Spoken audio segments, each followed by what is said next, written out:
Hello, everyone. Thanks for joining us today. We'll start with Governor Pritzker. Thank you. Good afternoon, everyone, and welcome to the COVID-19 update for Wednesday, November 25th. As a reminder, we won't be holding these briefings tomorrow or Friday in honor of the holiday, but IDPH will continue to update the daily numbers online and post news releases on its website.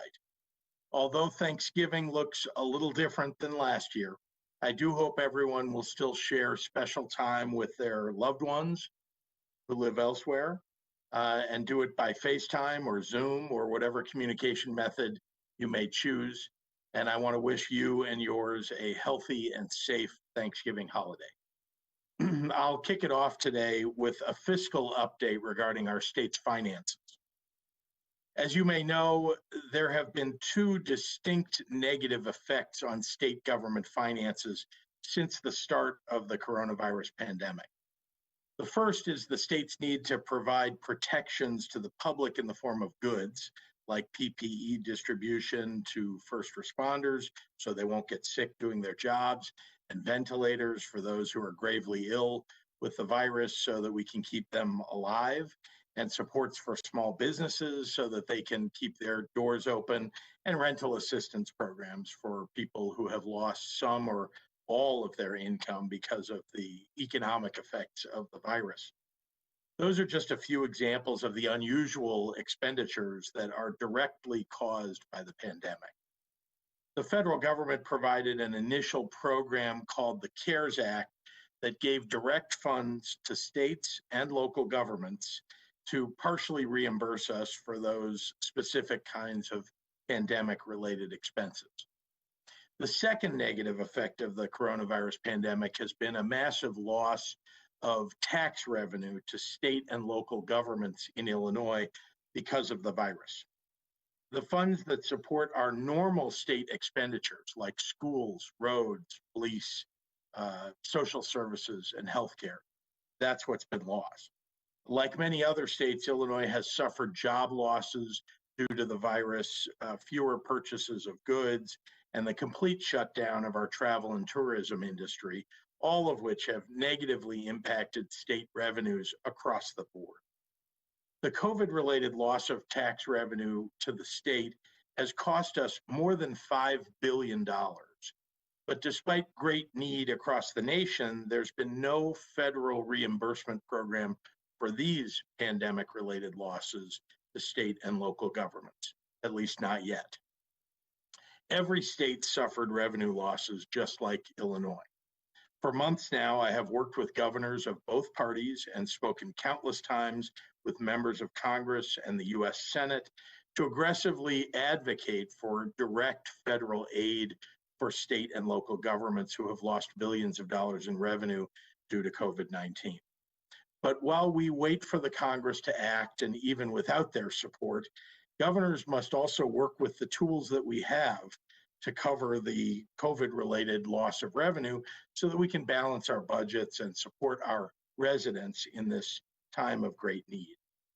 The stimulus that Congress may provide should be aimed at the challenges brought on by COVID-19, not the problems that states had that predated the virus. For many years before the pandemic, our state has had a structural deficit. And from the beginning of my term in office, I've worked hard to bring long-term permanent solutions to the table, including implementing efficiencies to lower the cost of government, reducing the budget pressure of pension liabilities, investing in the expansion of revenue-producing industries, and attracting our best students, our best future assets, to stay in Illinois rather than going to college elsewhere. And I'll certainly work to continue to address our long-term structural challenges in the coming session of the legislature. We must.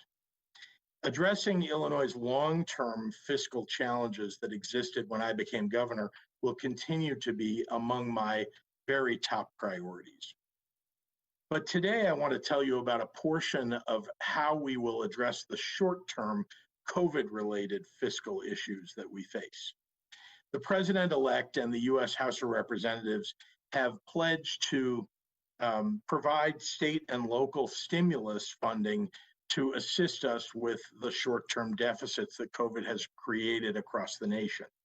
Because there has been movement among a bipartisan group of senators to support that stimulus, our confidence level is rising, although it remains modest. In addition, the potential for delivery of vaccines in the coming months will help our economy recover, and therefore our state revenues may also see modest improvement. Those two factors improve the likelihood that we will receive help to overcome the short-term deficit that Illinois faces this year. As you know, the Federal Reserve is allowing states to borrow short-term funds to help weather the financial storm created by the COVID-19 pandemic. Back in May, when the budget was passed in the midst of the first wave of the virus, it was unclear how much potential short-term borrowing would be necessary. But we did know that it would likely be one of the tools that we would employ to help us manage our way through this challenging fiscal year. Although the General Assembly authorized as much as $5 billion of borrowing from the Federal Reserve, I am very reluctant to saddle our state with that large an amount of short-term debt. I believe it would be irresponsible to borrow that entire amount given the persistent fiscal pain it would cause over the next 3 years as we would struggle to repay that entire amount. Today is the day we must give notice to the Fed of the amount we intend to borrow. So in light of this pandemic's effects on our state's fiscal condition and my insistence that we look beyond this year to our state's longer-term fiscal condition, today we have notified the Federal Reserve of our intent to borrow only $2 billion, less than half of the $5 billion that's been offered to us by the federal government. This was a joint decision that I made after close consultation with Comptroller Mendoza and Treasurer Frerichs, and I want to thank them both for working together on this short-term strategy to manage the near-term financial challenges brought on by the pandemic. Our collective intention is to repay this line of credit as early as possible after either the awarding of stimulus by Congress or a sufficient recovery of state revenues. It is also important to recognize that we would not have had this tool available to us without the approval of the General Assembly back in May. Let me be clear. While we will continue to take every step we can to manage our way through this crisis, adding debt is not a long-term solution to structural imbalance. Short-term borrowing is a short-term Band-Aid to address the urgency of a short-term problem like one caused by a pandemic. Our long-term fiscal health must also be addressed, but not with short-term borrowing. I have been communicating with leaders and members of the General Assembly to get their input and best ideas to address the long-term fiscal health of our state. I intend to continue working with them over the coming weeks and months to identify the various means by which we will bring long-term stability and balance to our state's fiscal situation. Our goal with this short-term borrowing is to continue managing our backlog responsibly and fight to rebuild jobs and the economy over the coming year. It's my firm belief that short-term stimulus and near-term revenue recovery must be used to repay short-term borrowing from the Federal Reserve. So now moving on to our normal COVID update, I want to start with some good news. As of today, Illinois has tested more than 10 million specimens since the beginning of this pandemic, with more than 1 million done in just the last 10 days. That comes as we are now averaging more than 106,000 tests per day, also a new high for Illinois. Of course, for all that we've done to prepare our physical testing infrastructure for a surge, the simple limits of our laboratories during a time of immense demand across the nation, like we've seen in these days prior to Thanksgiving, have started to lead to longer lines and longer test turnaround times, even at our state labs. While we're doing everything in our power to meet the interest, I want to remind everyone that if you're experiencing symptoms, or if you had close contact with someone who tested positive, or just has concerning symptoms themselves, you should quarantine, even from your family, for 14 days. Remember, even if you test negative, it's possible that you were in fact exposed, and it's just too early for the virus to show up on a test. So don't think of a negative test as any kind of free pass. That's especially true going into this holiday weekend. The safest thing we can do for one another is stay within our own households. But if you are hell-bent on gathering with others outside your own home, please do it with just a few people. And importantly, this is not the year to have everybody over at grandma's house.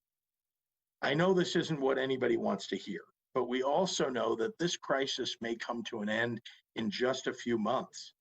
Every day that we take action to stop the spread gets us one day closer to widespread distribution of the vaccines, with fewer lives lost along the way.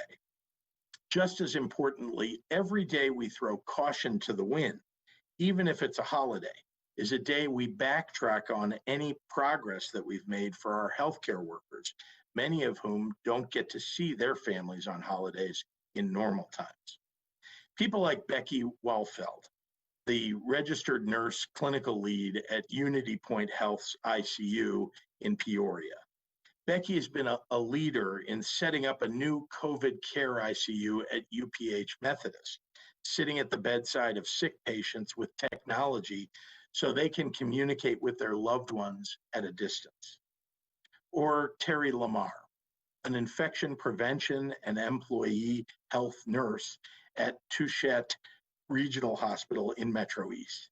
She has tested and educated countless employees and patients for the COVID-19 virus, dedicating countless after-work hours monitoring results and talking patients through their plan of care. Or Dr. Marianne Miller of the Javon Bay Hospital system in Rockford, who designed COVID-19 units in the spring while also providing direct care to patients. Dr. Miller is now hard at work designing alternate care models to help care for the many critically ill patients in Rockford during this second surge. There's too many for the hospital to support the same way as it did in the spring. So tomorrow, this weekend, and just a few months longer, think about Becky, Terry, and Marianne and their families. Think about your own family. Stay home when you can. Avoid gathering. Wear a mask. Keep your distance. And if you haven't yet, put your mask on and go get your flu shot. Doing so helps reduce the spread of that virus, helping our hospital systems better manage this pandemic by reducing the number of critically ill flu patients they have to care for at the same time. Shop small businesses online. And if you'd like, maybe start planning ahead for all the great celebrations and weddings and gatherings that you'll have when this is all over. We can get through this safely. We know how. So let's use the tools that we have, and remember, the best way through this is working together. Have a wonderful and safe Thanksgiving weekend, everyone. And now I'd like to turn it over to Dr. Ezike.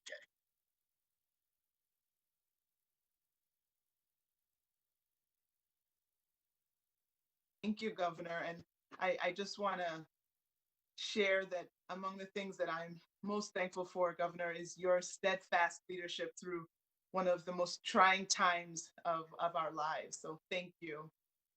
And for everyone, I want to wish you a happy Thanksgiving and a very safe one. I'd like to try to implore one more time for people who may still be planning that get together with multiple households and friends who are not in their immediate household to please, please, please reconsider. We don't want anybody's Thanksgiving dinner to turn into a COVID-19 super spreader event. Our goal is to protect and not infect those that we love and care for. My fear is that 2 weeks from now, we'll start seeing a new spike in cases or hospitalizations because people from various households gather to celebrate Thanksgiving. Please be a part of the solution and not part of the problem, and let's decrease the spread of this virus.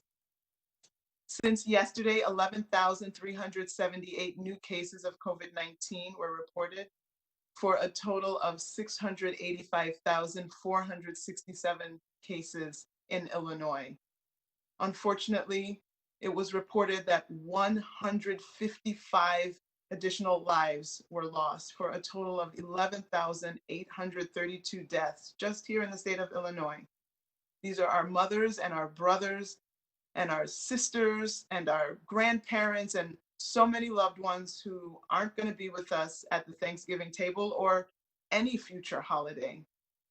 6,133 individuals were reported to be in the hospital overnight with COVID-19, and of those, 1,208 patients were in the ICU and 679 were on ventilators.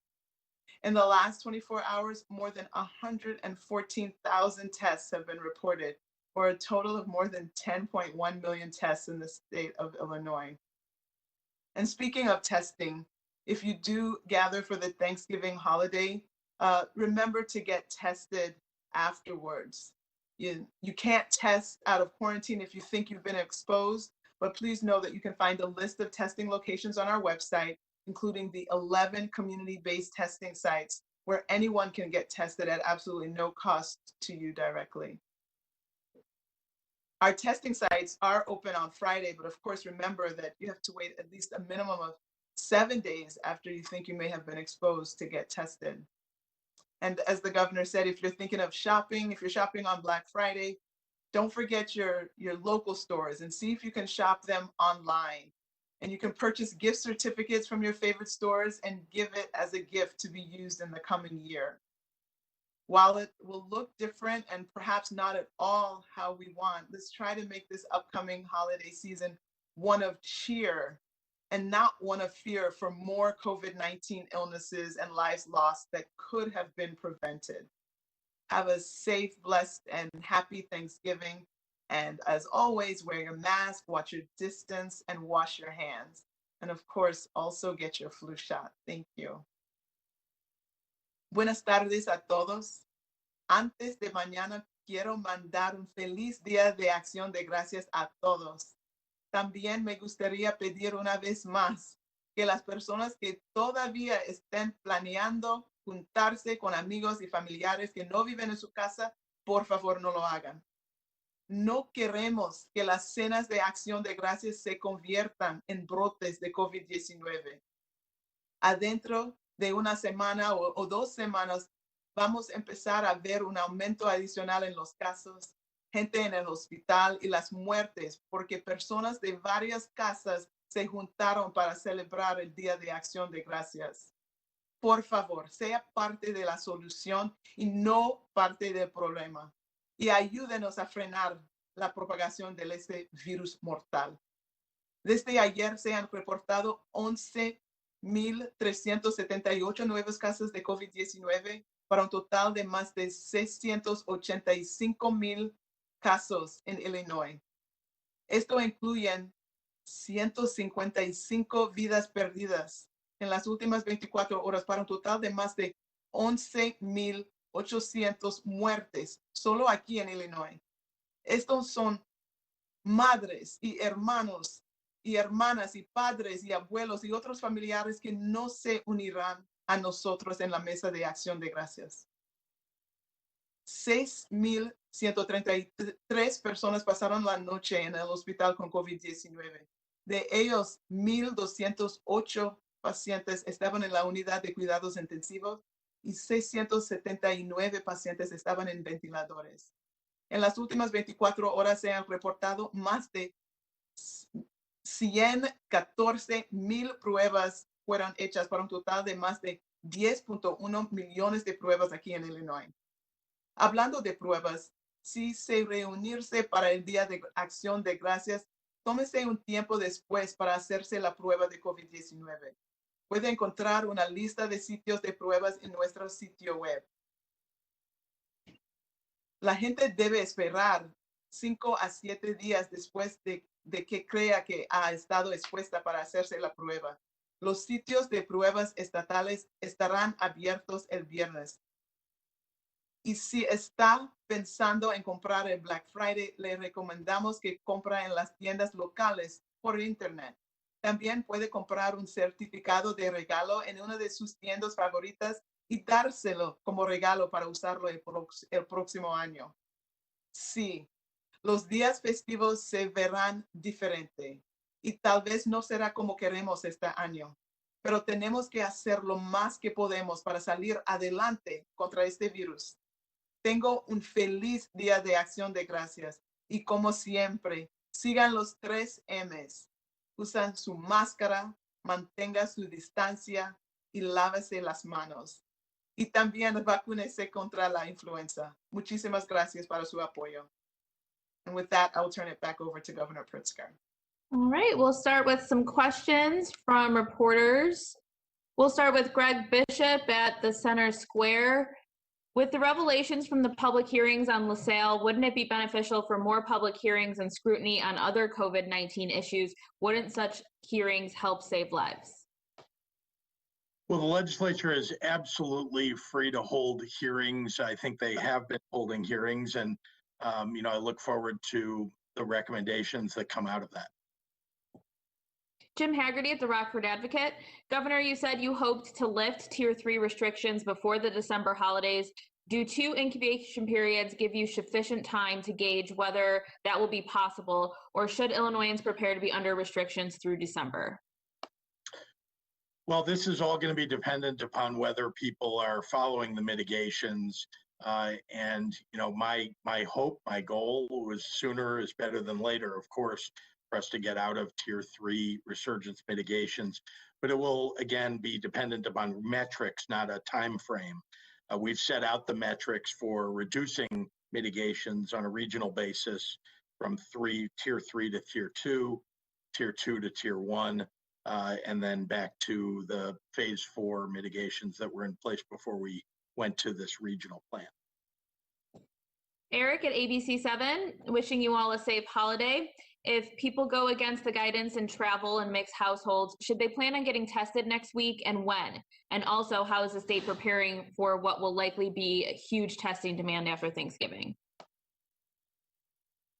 Dr. Ezike, you want to talk about testing after coming back from Thanksgiving?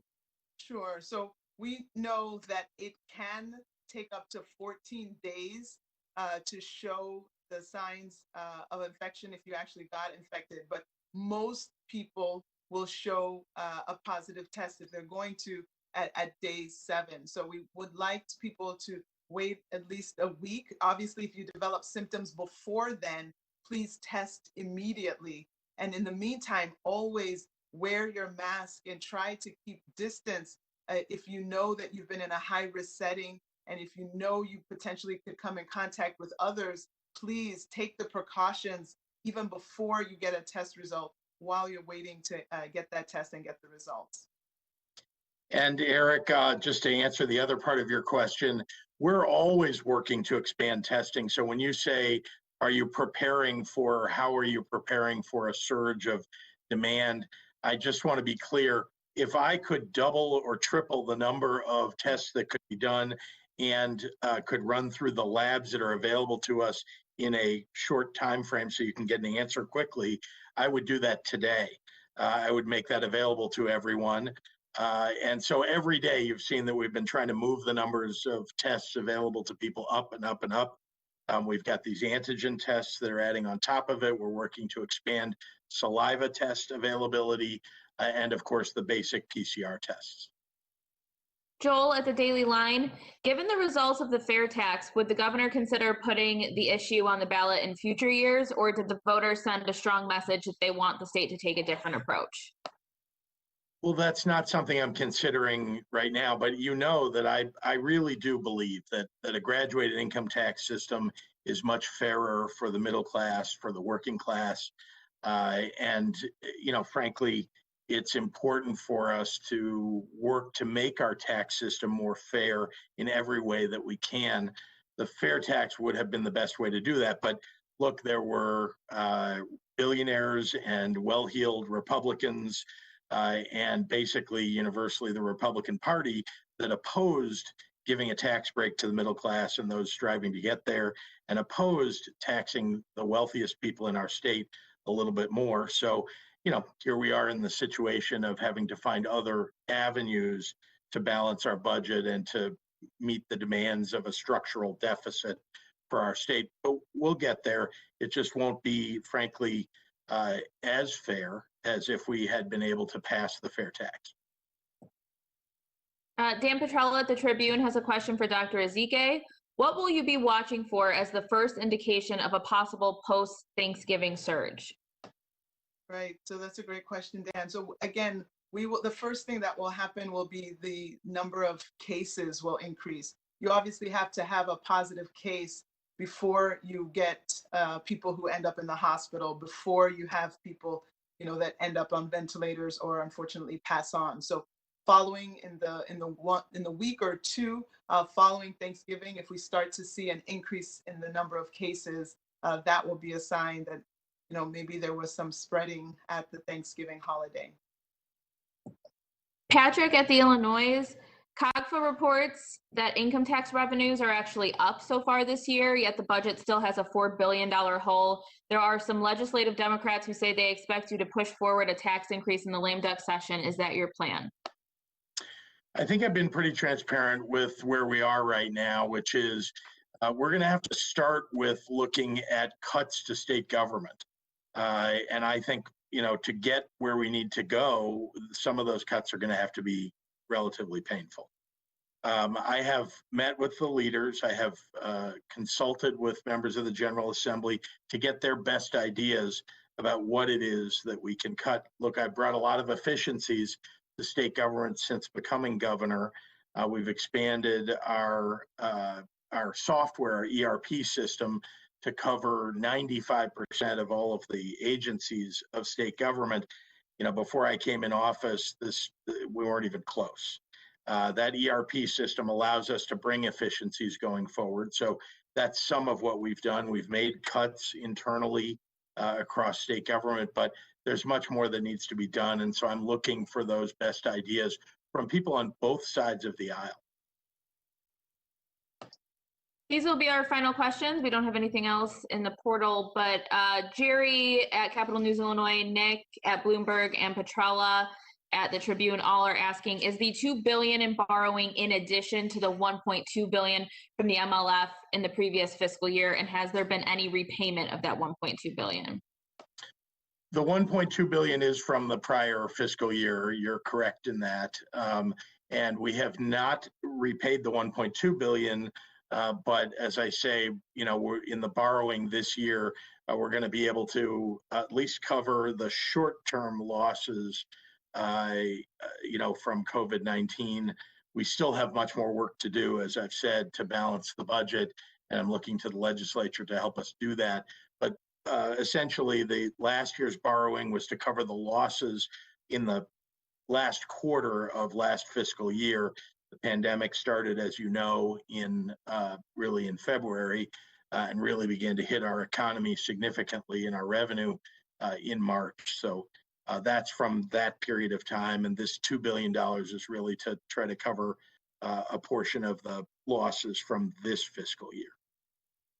And to remind everybody, our intention is at our earliest date, whether we receive stimulus or have significant greater recovery of revenues to the state as the economy improves, we're going to look to repay that borrowing as soon as possible. I actually forgot one from David at the Sun-Times, and there were a couple other people who asked the same question. The McHenry County State's Attorney says he is not going to enforce your indoor dining ban. Can you just give us your reaction to that? Surprising that a state's attorney doesn't want to follow the law. These are the laws of the state of Illinois. And other jurisdictions are following law and prosecuting these fines, and that's what they are, fines for businesses that are failing to follow the mitigations or that are opening their doors if they're bars and spreading the virus willy-nilly at a time when we're undergoing really a terrible second wave of the virus. So, I would hope that officers of the court, like state's attorneys, would follow the laws of the state of Illinois and do the right thing, because people are getting sick. If you don't do the right thing, more people are going to get sick. All right, that is everyone. Thanks for your time. Have a great Thanksgiving, and we'll see you guys next week. Happy Thanksgiving, everyone.